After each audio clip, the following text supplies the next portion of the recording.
इन्हीं शब्दों के साथ जीतानंद प्रभु से आग्रह करूंगा कुछ विवेचना करें इस श्लोक के संदर्भ।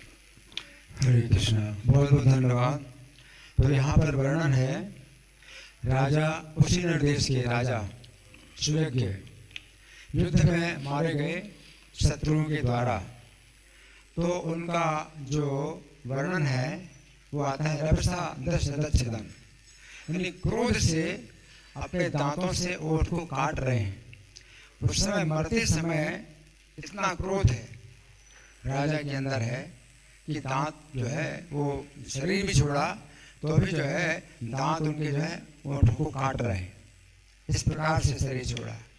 तो ये क्या है, दोष है या गुण है? ये गुण है। कोई वीर जो है युद्ध में सामने से मारा जाता है और युद्ध करते हुए मारा जाता है, शत्रु के ऊपर पूरा क्रोध करके शत्रु को जो है मारने की इच्छा से है वो जो है भागता नहीं युद्ध से, तो क्षत्रिय का जो है ये गुण माना जाता है। युद्धे चापे पलायनम, क्षत्रिय का जो स्वाभाविक गुण है युद्ध से वो नहीं भागता। तो भगवान राम भी कहते हैं, भरत के पुत्र पुष्कल से कहते हैं, जब अश्वमेध यज्ञ में वो घोड़े के पीछे जाते हैं, घोड़े की रक्षा के लिए जाते हैं, श्री राम कहते हैं कि देखो हमारे वंश में कभी भी कोई भी वीर जो है युद्ध से भागा नहीं है, या तो मारे जाओ या फिर युद्ध को जीतो। और गीता में भगवान भी कहते हैं हतो वा प्राप्त से स्वर्गम जित्वा वा भोग से मही, मारे जाओगे तो स्वर्ग जाओगे और स्वर्ग भोगोगे, और जित्वा वा भोग अथवा जीतोगे तो पृथ्वी भोगोगे। तस्मात् उत्तिष्ठ कौन्तेय युद्धाय कृत निश्चय, युद्ध के लिए निश्चय करके जो है खड़े हो जाओ। तो शोक करने की कोई ज़रूरत नहीं। युद्ध अर्जुन शोक कर रहे हैं कि हमारे संबंधी, हमारे जो कुटुंबी लोग हैं ये मारे जाएंगे, तो शोक करने की ज़रूरत नहीं है। तो भगवान जो है शोक दूर करने के लिए अर्जुन को क्षत्रिय का जो धर्म है उसका उपदेश देते हैं। और यहाँ पर उसी निर्देश के जो राजा हैं महाराज सुयज्ञ, तो बहुत ही प्रसिद्ध राजा हैं। तो पहले प्राचीन काल में जो राजा लोग होते थे युद्ध में सबसे आगे होते थे, और राजा की मृत्यु हो गई तो युद्ध बंद हो गया, तो फिर जनसंहार होता ही नहीं था। और निर्दोष प्रजा तो मारी जाती नहीं थी, निर्दोष प्रजा के ऊपर तो कोई भी आँच नहीं आती थी, पूरी सुरक्षा होती थी। वही सैनिक जो कि अपने मरने मारने के लिए तैयार हैं उन्हीं को ही मारा जाता था, और वो सैनिक भी नहीं मारे जाते थे, राजा सबसे आगे युद्ध में। तो आजकल के युद्ध कैसे हैं, सब उल्टे हैं, क्योंकि क्षत्रिय राजा है ही नहीं, जो शासक क्षत्रिय है ही नहीं, इसलिए युद्ध में सबसे पीछे रहते हैं, अपने बेसमेंट में रहते हैं, सुरक्षित रहते हैं, और निर्दोष प्रजा को मारा जाता है। युद्ध बंद ही नहीं होता है। इस देश के जो है शासक हैं वो उस देश की प्रजा में बमबारी कर रहे हैं, उस देश के शासक हैं इस देश की प्रजा में बम, तो लगातार युद्ध चलते ही रहता है। क्योंकि निर्दोष प्रजा है, वो युद्ध के लिए तैयार नहीं है, वो जो है उनको जो है वो उनकी प्रजा को मार रहे हैं, वो उनकी प्रजा को मार रहे हैं। ये है तो हाल ये है। तो पहले क्या है कि जैसे महाभारत का युद्ध था, कुरुक्षेत्र की युद्ध भूमि में युद्ध करेंगे तो वहाँ पर पब्लिक होगी नहीं, और कोई पब्लिक अगर होते भी है, जैसे ये बाजे बजाने वाले या जो है बाण सप्लाई करने वाले हैं, हथियार सप्लाई करने वाले, उनको भी किसी प्रकार की चोट नहीं पहुंचती थी। इतना जो है मतलब नियंत्रित था युद्ध। और राजा जो है, राजा की मृत्यु हो गई तो फिर तो युद्ध बंद ही हो गया। इस प्रकार से अनावश्यक जनसंहार होता नहीं था। तो यहाँ पर जो है राजा का बहुत बड़ा गुण है कि वो जो है अगर इस प्रकार से युद्ध में भागता नहीं है, और वो क्षत्रिय का जो है अपना जो स्वभाव है उसके अनुसार जो है युद्ध करता है, तो इस प्रकार की मृत्यु बड़ी दुर्लभ है। वृत्रासुर कहते हैं कि एक तो ये मृत्यु बड़ी दुर्लभ है, और दूसरी मृत्यु वो है योगी लोग जो कि प्राणों को जो है बस में करके ऊपर उठा देते हैं, या कीर्तन में जो है कीर्तन करते करते कोई भक्त जो है शरीर छोड़ दे। तो ऐसी मृत्यु जो है बहुत दुर्लभ होती है और बड़ी यशस्वी मृत्यु होती है। फिर हिरण्यकशिपु जो अपने माता और अपने जो भाभी हैं उन सब अपने परिवार वालों को शोक से मुक्त करने के लिए कि हिरण्याक्ष की मृत्यु हो गई तो शोक करने की ज़रूरत नहीं है, तो ये कथा सुना रहे हैं। और इस कथा में जो राजा जो है सुयज्ञ की जो पत्नियां हैं वो शोक कर रही हैं, और शोक कर रही हैं, और इतना शोक कर रही हैं कि अब सूर्यास्त भी होने वाला है, और वो जो है अंत्येष्टि संस्कार करने की जो है अनुमति नहीं दे रही। तो वो जो है एक बहुत बड़ा अज्ञान है रानियों का कि वो जो है शोक करते जा रही हैं, मतलब ये सोच करके कि कभी मृत्यु होनी ही नहीं थी। वो सोचते नहीं कि मृत्यु होनी है।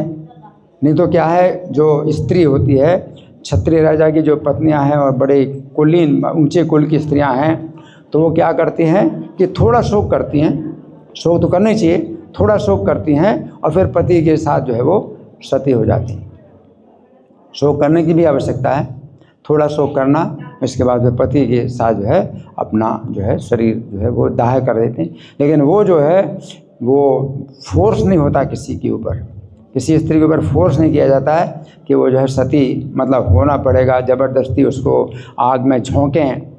तो जब स्त्रियां जो हैं बहुत ही शरीर से ऊपर उठी हुई होती हैं, तो वो जो है अपनी इच्छा से वो अपने पति के साथ जो है सती होती हैं।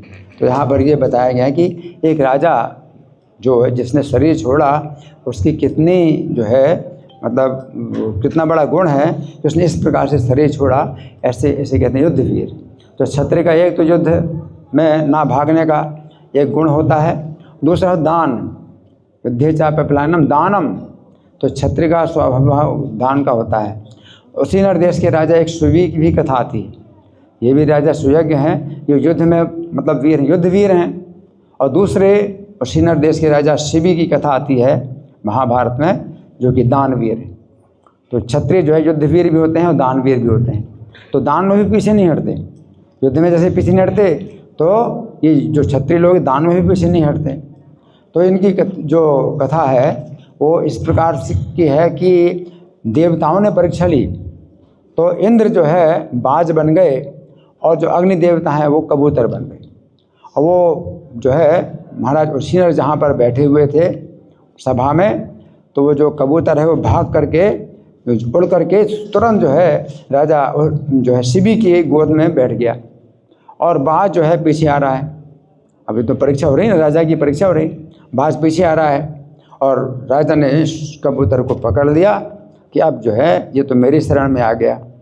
तो बाज कहता है कि महाराज आप शरणागत की तो रक्षा आप कर रहे हैं, तो ये तो आपका गुण है, लेकिन दूसरा आपका जो है अन्याय भी हो रहा है कि वो मेरा भोजन है, तो आप जो है मेरे भोजन को छीन रहे हैं, तो ये तो आपका अन्याय हो रहा है, मुझे भी भोजन दीजिए।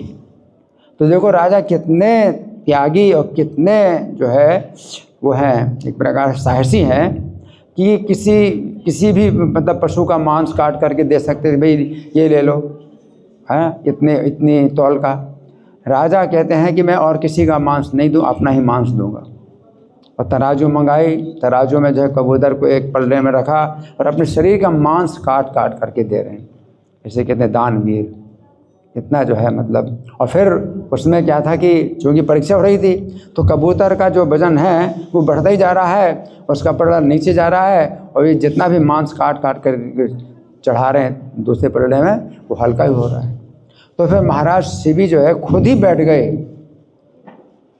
गए कि अब पूरा शरीर ही मैं मतलब दे दूंगा।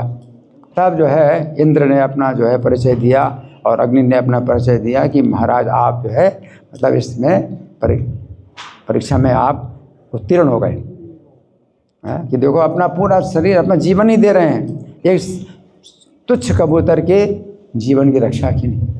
तो ये दानवीर, ऐसे दानवीर होते हैं। उसी नरदेश के ही राजा शिवी दानवीर थे, उसी नरदेश के राजा जो है सुयज्ञ हैं वो युद्धवीर थे। तो यहाँ पर ये जो है जो कथा है हिरण्यकशिपु बता रहे हैं इस कारण से कि जो रानियाँ हैं वो अज्ञान में हैं, और अज्ञान में रानियाँ हैं वो जो है अब शोक करते जा रहे हैं। हता स्मनाथ इति करोरुरो भृषा, तो हम तो मारी गई, आपके मरने से हम भी मारी गई, और अपने हाथों से छाती पीट रही हैं। घ्रंत्यो मुहुस्त तत्पद्योरुपापतन, और उनके चरणों में गिर गई। तो वो जो है एक बहुत बड़ा अज्ञान है।